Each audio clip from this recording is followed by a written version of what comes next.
wala na nagawa ito mga pulis nga sa dami nung mga miyembro ng KOJC. Silabasan na ngayon mga tao dito.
Mga kapuso, I'm running out of the battery, so babalik ako. Papakita naman natin, kukuha muna ako ng aking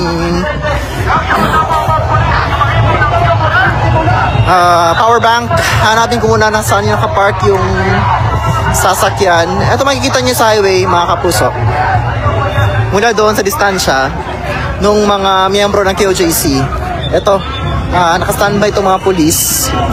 Papakita ko sa inyo ang sitwasyon ngayong gabi dito sa may Carlos P. Garcia Highway. Tapat lang ito ng Davao City International Airport. Hindi na nga makadaan sa exit ng airport ang mga sasakyan dahil nga binarkadahan na ng mga miyembro ng KOJC itong tapat ng kanilang premises, yung highway sa mismong tapat ng kanilang premises.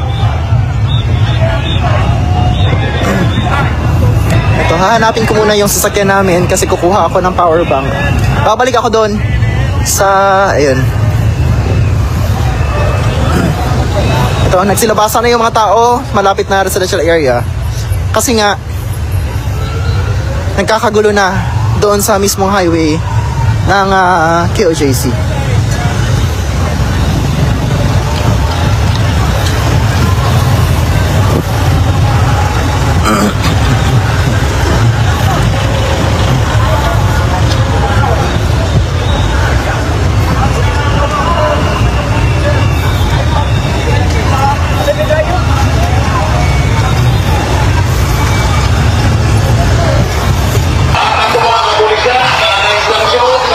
Maximum tolerance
Ito pa, ang mga pulis sa loob, nagpapagbog sila at binidyohan nila. Binugbog daw natin sila. Ganyan na. Alam namin ang pinagkagawa ninyo. Tataniman niyo ba kami ng droga, di ba? Tapos ito, magpatuloy na kayo ang biktima. Kayo mga kapulisan, paano kayo naging biktima? 4,000 kayo dito sa loob. Biktima kayo?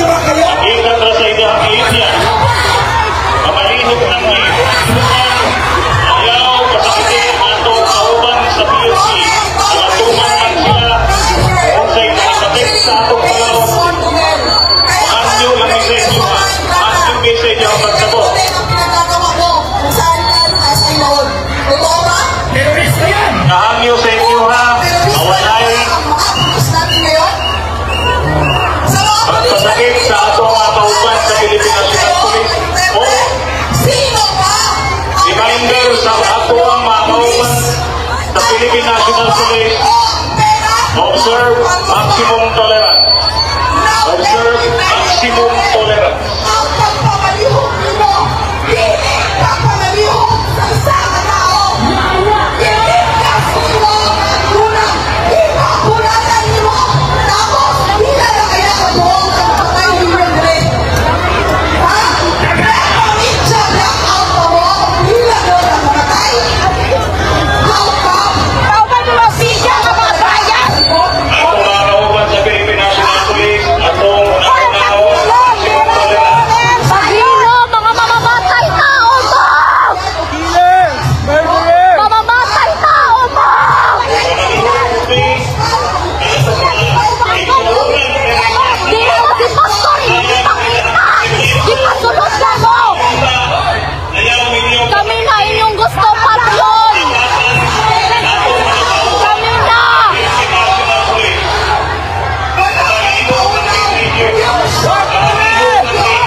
Kanang mga pulis na huwag paruganan, so be it.